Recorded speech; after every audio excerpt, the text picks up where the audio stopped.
Good afternoon, everybody. I see a couple of you watching. I decided to sit down and do my video today from the piano.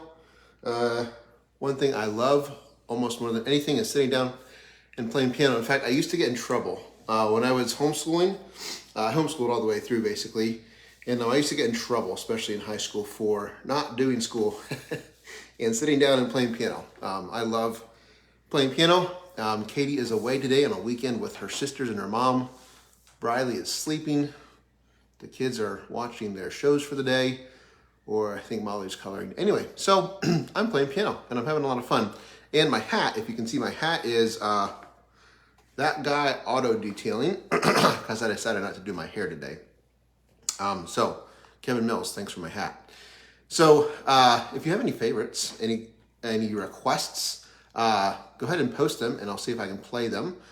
I play a lot by ear, and I think I call this thing consistency because I can play piano by ear a lot now, but maybe 7 years ago, I could not. And it just amazes me. I played piano for close to 25 years before I could play by ear. And sitting down and playing, I love playing without music. It just lets me feel the music more. And, excuse me, and it took me 28 years of playing with music consistently before I could play by ear. I remember as a kid, one song specifically was called I'll Fly Away, and I'll probably play it here today. And I wanted to know how to play I'll Fly Away. I thought it was a cool song, but I could not for the life of me figure out how to play it because I needed music for it. And now today I am blessed to be able to sit down and play it without music. But it's just a testimony to just consistency of practicing. Now I can sit down and play without music. And there are times I do things for a week or I do things for a month. And I get frustrated because I'm not doing them the way I want to do them. And I'm reminded that it took me 25 years to learn, to figure out how to play by ear.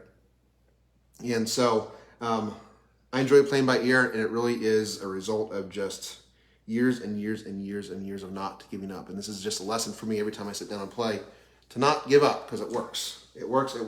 So I'm going to play, next I'm going to play Down at the Cross.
transition. Let's try that again.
All right.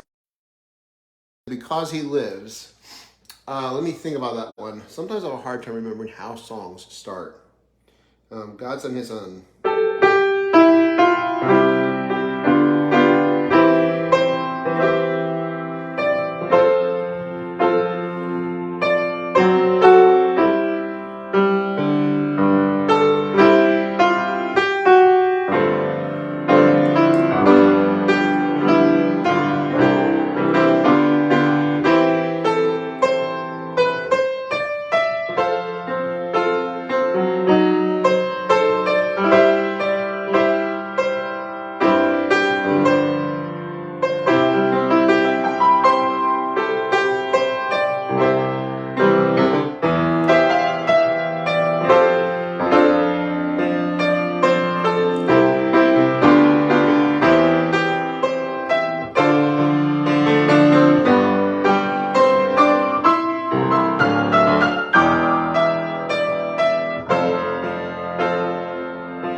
There you go.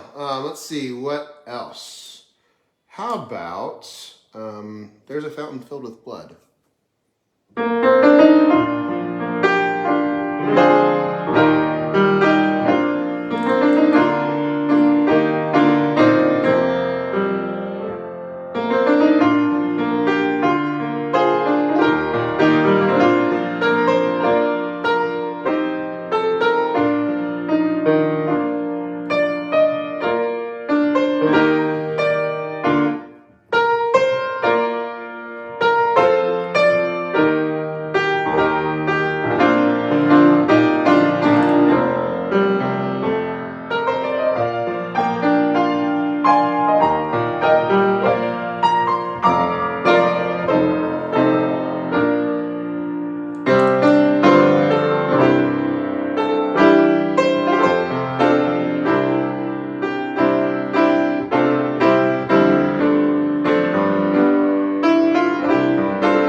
Christianette, if you're watching, this one's for you.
When I went to Calvary Baptist Church in Olney, Illinois, several years ago, that was the closing song for every service. And every time I hear or play To God Be the Glory, I'm reminded of two churches.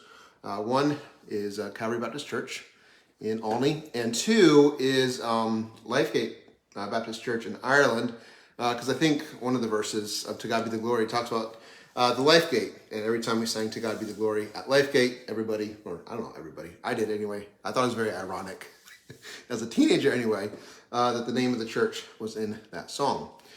So good memories playing these songs.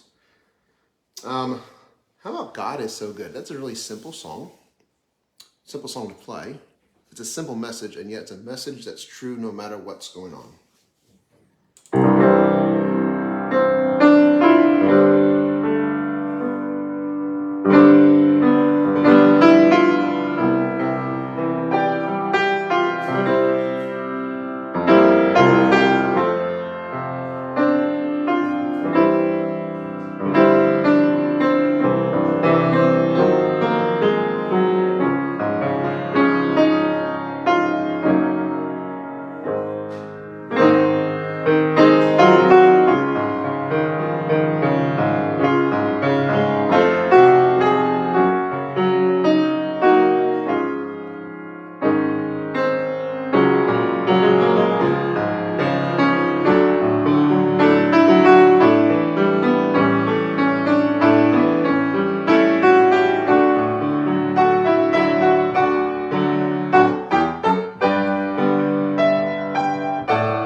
Next one in chromatic progression is F sharp, which is really hard to play, so hang with me.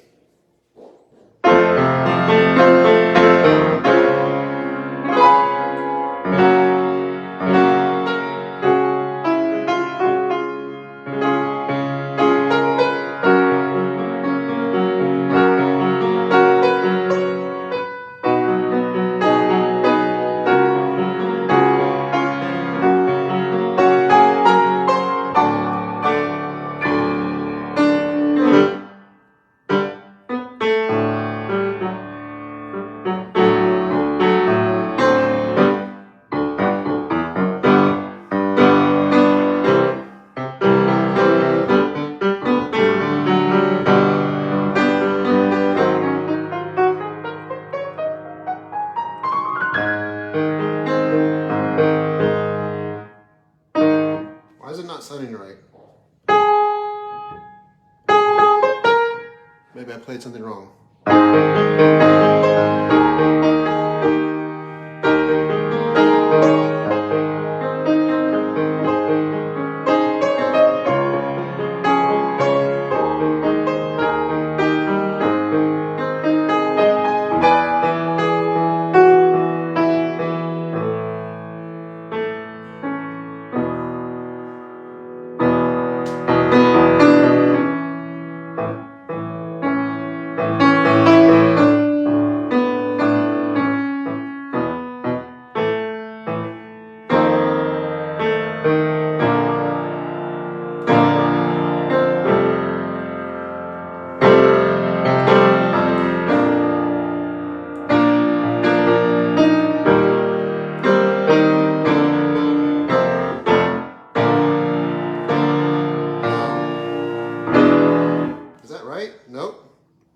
B major. I need to play F sharp 7.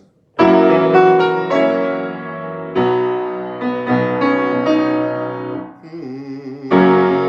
you go.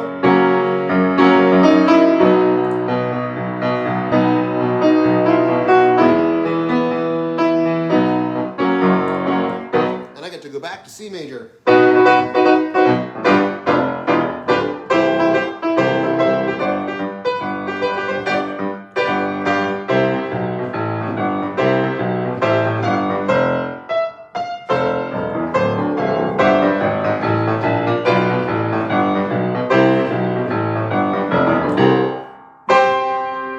There we go. I hesitate to play sometimes because my style of playing is not super polished. I like to just wing things in life, and somebody described it one time as like a gunslinger, a gunslinging way of playing piano. And I'm very aware. A lot of my friends, a lot of people that I'm around, are very, very good at playing piano. They're very polished when they play. It seems like they never play a wrong note. And one of my challenges in doing a live like this and playing through all the keys of God Is So Good is for me to not shy away from my style of playing. My style of playing, it's not perfect, it's not polished, it's the way I play. And so one thing I'm learning, not just in piano, but in every area of life, is to embrace my style of life, embrace my style of playing piano, embrace the way that I, by default, communicate. Some people are exceptional orators. When they get up to speak, it's a perfectly crafted speech. I could do that, but I feel put in a box if I were to do a speech like that. When I speak, I prefer to come prepared. I'm not completely winging it, but to have much more of a kind of give and take way of presenting. It's the way I like to play piano. So gunslinging, it's a good way, I think, to describe the way that I play piano. So the next song I'm going to play is I'll Fly Away. And this is a song that I can play now in many different keys. One, because I can hear it by ear. Two, here's another lesson from life. I remember, if you know music, you know the circle of fifths and theory. I know the circle of fifths backwards and forwards. My mom made me do my theory. My mom, I think for the first 2 years of piano, sat down with me. I started in 3rd grade, and she sat by my side every single day for 2 hours and made me practice. I didn't really have an option. In fact, I'll tell you a funny story. So when we were, I was 10 years old, so I have 2 sisters. We were 10, 8, and 6. Man, we had a Pontiac Bonneville. I remember it. It was like this gold, yellowish, funny color car. But we would travel from church to church on deputation in between being on the mission field. And we would bring it was a 5-octave keyboard or so. And when we were traveling, one kid would sit up front with my dad who was driving. And the kid who was practicing piano, because all 3 of my sisters took lessons, we were all practicing. And we weren't home a lot. So if we just waited till we were home to practice, we wouldn't practice that much. And so we brought this 5-octave keyboard. It probably ran on like 64 size D batteries probably. But whoever was practicing would sit in the middle of the back seat and practice for 30 minutes. And then we'd switch out and somebody else would sit up front and somebody else would sit in the middle seat and my mom would sit there and practice with us. It was that consistency. It was that consistency over time that has allowed me to be able to play piano today. And when I play I'll Fly Away, that song especially, I remember sitting in a church when I was, 10 years old, and somebody was playing it up front in church. And I wanted to know how to play that song, but I couldn't find any music for it. And so I'm not kidding, for like 20 years I wanted to be able to play I'll Fly Away. And I couldn't figure it out. I could not figure out how to play by ear. And it was as if, I was probably around 30 years old, so it was probably 7 years ago. Something, clicked, or there was, something happened inside my brain musically. And I started to be able to hear the chords. I started to be able to figure out how to play by ear, put chords with it. And I'll share something else that just came to mind as well. Is I remember my very first year of college, I went to a college that I didn't want to go to. My parents wanted me to go there for a year, and so I did. I wasn't super happy about it, but I also didn't want to just completely rebel against my parents as my first thing that I did when I left the house. So I went to this college, and one of the requirements in that college was that every student in the school, it was a school of about 80 people, every student was in choir. And so I had never been able to sing parts before. And in fact, I remember when we were younger, my sisters and I would sing specials in front of churches. And I remember hearing another family, they had 4 kids and they were singing 4 parts for their song they were singing. I really wanted, that sounded really good. I don't even remember what song it was, but 4 parts and it sounded really, really good. And I wanted to be able to do that. And so I asked my mom, we should sing parts. Can you help us sing parts? And so I remember my mom saying, okay, Derek, what you're going to do is you're going to sing F.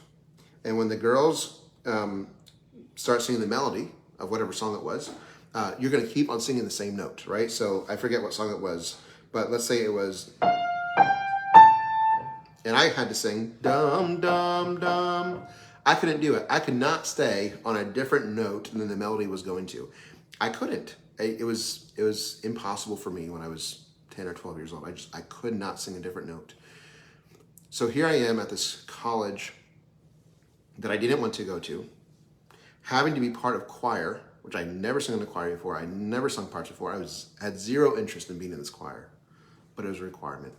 And so I remember they had me sing Amazing Grace to try out, not for choir, but to figure out which part to sing. I remember I sang horribly. I played piano most of the time in church. I didn't really sing. I never wanted to be a singer. And so they put me in the bass section because I suppose that's where I could do the least damage in choir.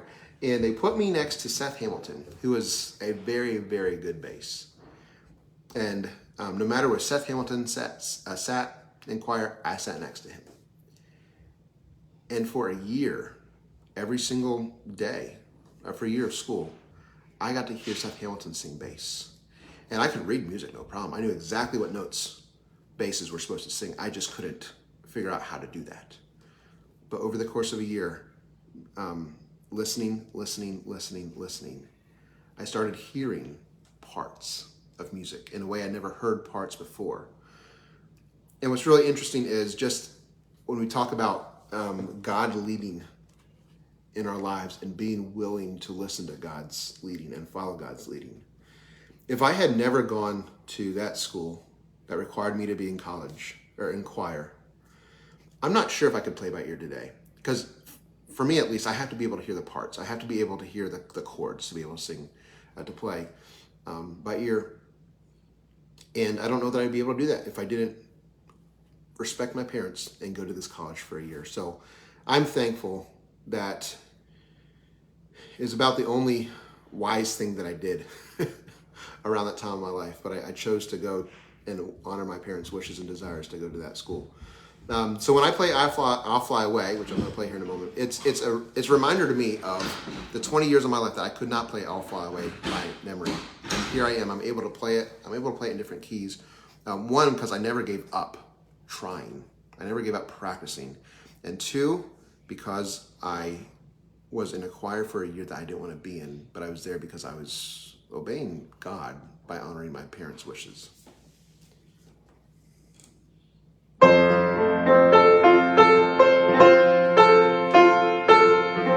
That's not even the right way to start. Sometimes I have a hard time starting the song if I can't hear it in my head first. There we go.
see. Did I miss any requests? Yes, Molly.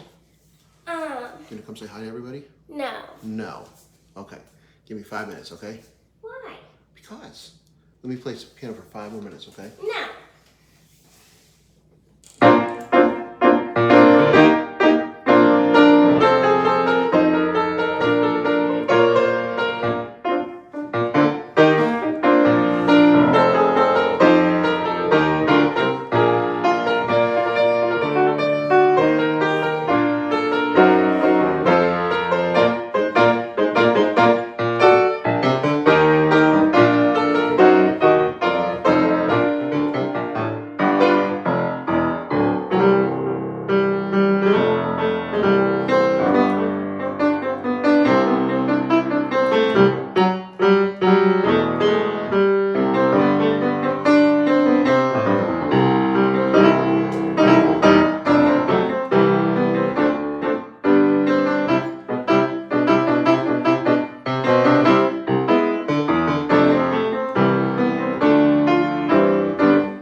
My favorite songs, it's sometimes I rate songs on how much I like playing them versus what the words actually say.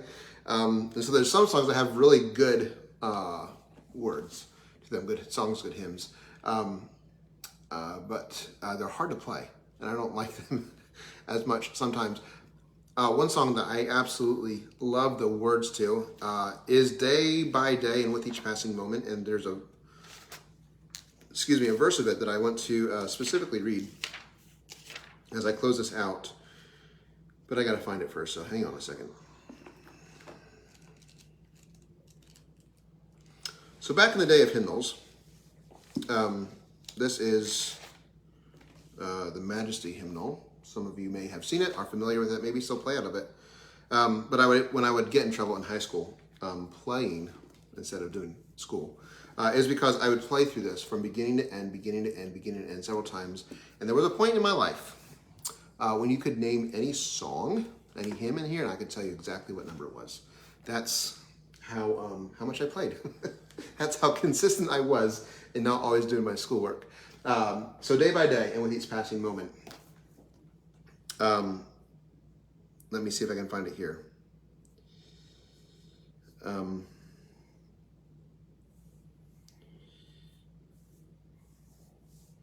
Day by day, and with each passing moment. I'm going to read verse 1 actually. Day by day, and with each passing moment, strength I find to meet my trials here. Trusting in my Father's wise bestowment, I have no cause for worry or for fear. And then verse 2 says, every day the Lord himself is near me, with a special mercy for each hour. It reminds me of Lamentations 3:23 that says his mercies are new every single morning. All my cares he fain would bear and cheer me. His name is Counselor and Power. And then verse 3 goes on to say, help me then in every tribulation. It reminds me of James chapter 1. It says, my brethren, count it all joy when you have various trials and tribulations. Help me then in every tribulation, so to trust thy promises, O Lord, that I lose not faith's sweet consolation, the comfort of faith, which is offered in thy holy word. Help me, Lord, when toil, when trouble come into my life, when they're meeting, as to take us from my Father's hand, one by one, the moments, the days, the moments fleeting, till I reach the promised land. We can live life by any chunk of time that we want. We can try and live life a year ahead of time and just always try and keep on catching up, keep on catching up, keep on catching up. Or we can live life one moment at a time, one day at a time, relying on God's strength. One simple, it's not always simple, but one day at a time. And I love this song because it helps bring my attention to today. God's mercies are new every morning. God doesn't give me mercies for tomorrow until tomorrow happens. Day by day, day by day.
And then one of my all-time favorites, Victory in Jesus.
Have a great afternoon, everybody.